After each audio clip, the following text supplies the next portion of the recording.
a system approaching perfection. We'll walk deeper into the belly of the beast if it means I'm able to further... All right, this is Danny with The Crypto Show, and I'm here with the incredible Ben Swann, who's also joined the Dash team. That's right. And he's doing a great job with Reality Check, Truth in Media, and all this. Let's talk about censorship and why it is that you went to Dash to do what you do. Sure. You know, one of the things that a lot of folks who have followed my story know that I've had iterations in both mainstream media and then in corporate media and then independent media and then back to corporate media and then now back to independent media. And the biggest struggle that any independent media has is in funding, right? It's very difficult to find the funding and to come up with the funding to be able to create quality work. I think it's the biggest hurdle that independent media faces. And so with Dash, we were able to get funded at a level that would allow us to create really quality content, and that's what we've been able to do. Well, you really have to be careful, though, with Dash, because they tell you exactly what to say, right? Right, exactly. Do you get your memo each month that says you don't say this and don't say that, or what? How does that work? So here's the beauty of a decentralized treasury, right, or a decentralized DAO, is that you actually have thousands of people who are funding you. So it really is, for folks who don't really understand it, the closest thing to it is crowdfunding. It's the same as going to a Kickstarter or an Indiegogo. The difference is there's actual funding there. Whereas with a Kickstarter or an Indiegogo, you have very, very small amounts, and you can't keep going back because those same people can't keep supplying you on that level. So the decentralization allows for kind of the power of crypto combined with the crowdfunding model where you literally have thousands of people. Listen, not every masternode that's a Dash masternode likes what we do or likes our content. And exactly. There's a lot of arguing over whether or not they should even be funding it. I think we probably generate a lot of debate back and forth.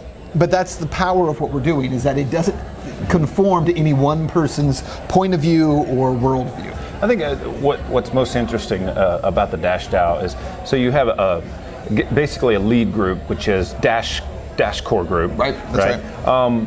And you would think that they're running things and they could send you a memo, hey, you need to be saying this and you need to be saying that. But the reality of that is they have to be careful because they can be fired just as easily as you could or I could. And actually right now I'm not even funded by Dash. Right. But I still support But you still Dash. love Dash. I still love Dash. I'm supporting Dash. Yeah. I'll be submitting a new proposal soon. You just watch just out. FYI. But yeah, so you're not getting that direction.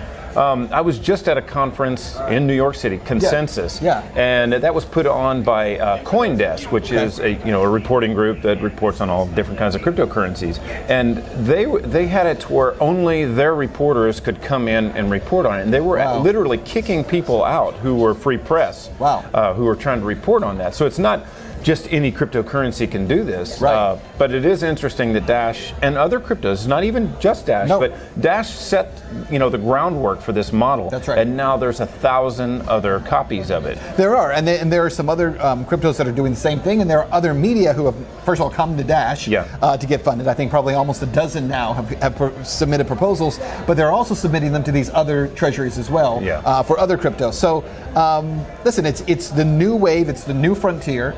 I think it's the way to really get good independent media produced. And it's crazy because every time I go to one of these events, I'm approached by 4 or 5 different journalists who are like, tell me how to do this and how do you get funded, right? And I'm happy to share with them, this is the process, this is how it works. Because I don't have any power over whether they get funded or not. I wish everybody could be. Even when you were, your guys were talking with me when you started to get funded to see how we did it, because we've been doing it for a year and a half. That's right. Like one of our commercials that runs, actually, we compare it to a virtual boardroom that everyone can join by simply owning a masternode. Actually, that's kind of the tagline. Right. And so that's exactly what it is. People who are invested in it get to say what goes on with it, and not just Dash Core Group. That's right. So, and another thing that's really important that I think that most people miss is that they think that Dash is just a U.S. company, when actually the masternodes are from all around the world. So when these things are funded, they're actually it's more of a world view that's coming into view here. Well, it's a global currency. One of the things that we do, if folks who follow what we do have been seeing, we do something called Dash Spotlight, Sponsor Spotlight, where we talk about our sponsor Dash, and we release those every week. And I've been getting a lot of comments from people about them, positive and negative. Some people are like, why do we have to see this every week? But what's interesting is when you start to show people that it's more than just media that they're funding. There is a decentralized movement through the Dash Treasury that's funding freedom around the world. In Venezuela, in Africa, they're really creating these ecosystems. In Mexico. In Mexico. In Mexico. You're there all the time. This guy's there all the time. We're going to have Dash's name on a government building, so that'll be pretty cool. Yeah, how about that? Yeah, so the point is that it's so much bigger than the U.S. I know that folks in the U.S. think that nothing happens, beyond us. I know, but there's so much going on. Yeah, that's kind of that's sort of the point I was trying to make, is that people who have not been outside of the U.S. just have this whole mentality that only the U.S. matters, and right. Yeah, no, and it's really interesting because. When you see what's happening, for instance, like in Venezuela, the fact that the government there has created their own crypto, the Petro, right? They recognize the value of crypto. We should thank them for all of that free advertising, because they, when they did that, they inadvertently let the whole country know that cryptocurrency exists. Well, not just that, but they're educating them on how to use it. Exactly. It is a massive education for the population there. So it's really positive in that respect. But then what happens is you get groups like Dash that come along and what Dash is doing through its treasury is so much more than just funding PR, right? It is funding the growth of crypto, which if you're a believer in, if you follow this stuff, then you believe that crypto has the ability to decentralize so many industries, and that's what they're doing.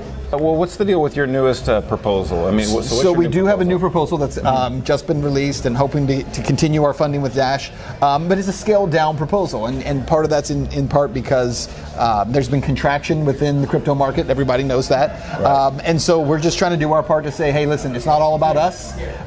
We understand there's other projects that are important and need to be funded as well. So we're going to move over and give some room and reduce some of what we're doing, and still hopefully be creating great content. Awesome. All right. Well, thanks a lot, man.